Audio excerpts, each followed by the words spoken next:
Friends, എല്ലാവർക്കും അലമേലുവിലേക്ക് സ്വാഗതം. ഞാനിന്ന് വന്നിരിക്കുന്നത് നമുക്ക് ഒരു മുളക് കൊണ്ടാട്ടം ഉണ്ടാക്കണമെന്ന് വെച്ചാൽ ഉണ്ടാക്കാൻ വേണ്ടുന്ന ഒരു ടെക്നിക്കാണ് കേട്ടോ. ഇത് കാശ്മീരി മുളകാണ് കേട്ടോ. അതാണ് ഇത്ര വലിപ്പം കണ്ടോ, കാശ്മീരി മുളകാണ്. അപ്പം പെട്ടെന്ന് തന്നെ ഉണ്ടാക്കിയെടുക്കാൻ പറ്റും. ഇതൊന്ന് കഴുകി ഉണക്കി വെച്ചിരുന്നാൽ മാത്രം മതി. നമുക്ക് തൈരും ചോറും ഈ മുളകും മാത്രം മതി. ഇത് വലിയ എരിവൊന്നും ഇല്ലാത്ത മുളകാണ്. അപ്പോൾ കുട്ടികൾക്ക് വരെ കൊടുക്കാവുന്ന രീതിയിലാണ് ചെയ്തിരിക്കുന്നത്. ഇതിൻ്റെ വലിപ്പം നിങ്ങൾക്ക് അറിയാൻ പറ്റുന്നോ എന്ന് എനിക്ക് അറിയത്തില്ല. അത്ര വലിയ വലിപ്പത്തിലുള്ള മുളകാണ്.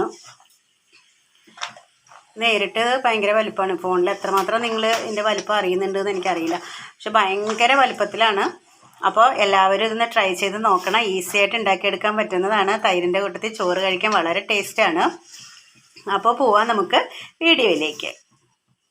ഞാൻ ഫ്രൈ ചെയ്തെടുക്കാൻ വേണ്ടിയിട്ട് ഇത് കാശ്മീരി മുളകാണ് കേട്ടോ എടുത്തിരിക്കുന്നത്. ഇതാകുമ്പോൾ നല്ല എരിവൊക്കെ കുറവുണ്ടാവും. നല്ല എന്താ പറയുക, നല്ല ഇങ്ങനെ എണ്ണയിലേക്ക് ഇടുമ്പോൾ വലുതായിട്ട് വരും കേട്ടോ. ഇത് കുട്ടികൾക്ക് വരെ കൊടുക്കാൻ പറ്റുന്ന രീതിയാണ്. അപ്പോൾ നമ്മളിത് എന്ത് ചെയ്യുന്നത് വെച്ചാൽ നന്നായിട്ട് കഴുകി ഉണക്കിയതിന് ശേഷം ഇതിൻ്റെ ഈ മൂട് ഭാഗം ഉണ്ടല്ലോ അവിടെ അങ്ങ് കട്ട് ചെയ്ത് കളഞ്ഞിട്ട് ഇതുപോലെ കട്ട് ചെയ്ത് കളഞ്ഞിട്ട്, ഇതിൽ അരിയുണ്ട് പക്ഷേ അതിന് എരിവൊന്നും ഇല്ല കേട്ടോ. അപ്പോൾ ഇതുപോലെ ആക്കാൻ പറ്റും. ഇതിലേക്ക് നമ്മൾ എന്താ ചെയ്യുന്നത് വെച്ചാൽ ഒരു കുറച്ച് ഉപ്പ്, ഞാൻ ഇത്രയും ഉപ്പാണ് കേട്ടോ വയ്ക്കുന്നത്. ഈ ഉപ്പ് ഇതിലേക്ക് ഇട്ട് കൊടുക്കുക ഉണ്ടാവും. ഇനി ഇതിങ്ങനെ തട്ടിക്കൊടുത്തു കഴിഞ്ഞാൽ ഈ ഉപ്പ് എല്ലാ ഭാഗത്തും ആവുകയും ചെയ്യും. ഈ ഒരു മുളകിന് ആവശ്യമുള്ള ഉപ്പ് അത്രയേ ഉള്ളൂ കേട്ടോ. അപ്പോൾ അതുപോലെ ഈ മുളകിൽ എല്ലാ മുളകിലും ഇത് കണ്ടോ, ഇതും ഇങ്ങനെ ചെറിയൊരു സ്പൂണിൻ്റെ സൈഡ് ഇങ്ങനെ നാക്കി ഇങ്ങനെ നകർത്തി കൊടുത്തു കഴിഞ്ഞാൽ ഇതുപോലെ കിട്ടും. അതിനകത്തേക്ക് നമുക്ക് ഉപ്പിട്ട് കൊടുക്കാം കേട്ടോ. ഇത്രയും ഉപ്പ്, ഇത് ഉപ്പിനകത്ത് കിട്ടുന്ന സ്പൂണാണ് കേട്ടോ. ഉണ്ടോ, ഇതുപോലെ കളയാതെ വളരെ കുറച്ച് ഒരു ചെറിയ നുള്ളുപ്പ് ഇതിനുള്ളിലേക്ക് ഇട്ട് കൊടുക്കും. അങ്ങനെ ഇതിലേക്ക് എല്ലാത്തിലും നമുക്കങ്ങനെ ഉപ്പ് ഇട്ടിട്ട് എടുത്തിട്ട് വരാം.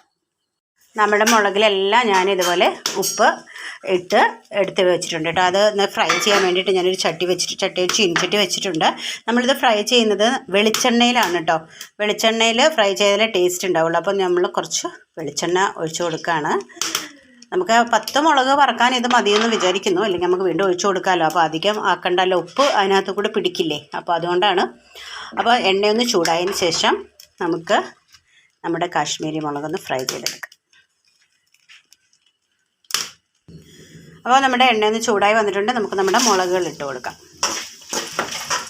ഇട്ട് കൊടുത്തിട്ട് ചെറിയ തീയിൽ നമുക്കിതൊന്ന് ഫ്രൈ ചെയ്തെടുക്കാം കേട്ടോ. എണ്ണ നമ്മുടെ കാശ്മീരി മുളകിൻ്റെ കളർ അതിനു മുമ്പേ തന്നെ എണ്ണയിലേക്ക് ഇറങ്ങിയിട്ടുണ്ട്. ചെറിയ തീ മതി. അതിലിട്ടിട്ട് നമുക്കിങ്ങനെ എല്ലാം ഒന്ന് ഉള്ളിലേക്ക് എണ്ണ കയറത്തൊക്കെ വേണം നമുക്കെല്ലാം ഒന്ന് ഫ്രൈ ചെയ്യാം. കണ്ടോ, നമ്മുടെ മുളക് നമ്മൾ എണ്ണയിലേക്ക് ഇടുന്നതിന് മുമ്പ് ഇട്ടപ്പോൾ തന്നെ കണ്ടോ അത് നന്നായിട്ട് അങ്ങ് വലിയ മുളകായി.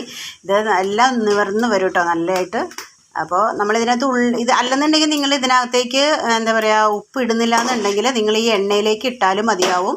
പക്ഷെ അതിൻ്റെ ഈ ബാക്ക് സൈഡ് ഒന്ന് പൊട്ടിച്ചു കൊടുക്കണം. ഇതുപോലെ ആണെങ്കിൽ എളുപ്പമാണ് കേട്ടോ. എണ്ണയും കൂടെ കയറുമ്പോൾ ആ ഉപ്പ് ആ മുളകിനകത്ത് ഉണ്ടാവും. എരിവ് വലുതായിട്ടില്ല. അപ്പോൾ ഇതേ നമ്മുടെ മുളക് തയ്യാറായിട്ടുണ്ട് കേട്ടോ. അപ്പോൾ നമുക്കത് കോരിയെടുക്കാം. നമ്മുടെ കൊണ്ടാട്ട മുളക് എന്ന് പറയാം തയ്യാറായിട്ടുണ്ട്. ഇൻസ്റ്റൻ്റാണ് കേട്ടോ, ഇൻസ്റ്റൻറ്റ്. അപ്പോൾ നോക്കിയേ, നമ്മുടെ കൊണ്ടാട്ട മുളക് തയ്യാറായിട്ടുണ്ട്. പെട്ടെന്ന് തന്നെ ഉണ്ടാക്കി എടുക്കാൻ പറ്റും. ഇപ്പോൾ കാശ്മീരി മുളകാണെങ്കിൽ വലിയ എരിവ് ഉണ്ടാവില്ല. അതുപോലെ തന്നെ നമ്മൾ പുറത്തുനിന്ന് മേടിക്കുന്ന കൊണ്ടാട്ട മുളകുകളിന് ഭയങ്കര ഉപ്പല്ലേ. ഇതിനാകുമ്പോൾ അതൊന്നും ഇല്ല. നമ്മുടെ ആവശ്യത്തിന് ഉപ്പ് ചേർക്കാം. ഉപ്പ് വേണ്ടാന്നുള്ളവർക്ക് അതിനനുസരിച്ച് തയ്യാറാക്കാം. ഇത് ചോറും തൈരും ഇത് മാത്രം മതി നമുക്ക് ചോറ് തിന്നാൻ. കുട്ടികൾക്ക് വരെ കൊടുക്കുന്ന രീതിയിലാണ് നമ്മളിത് ഉണ്ടാക്കിയിരിക്കുന്നത് കേട്ടോ. അപ്പോൾ അരി ഒന്നും കളയേണ്ടതില്ല. ഒട്ടും എരിവില്ലാത്ത മുളകാണ്. അപ്പോൾ എല്ലാവരും ഇതൊന്ന് ട്രൈ ചെയ്ത് നോക്കുക.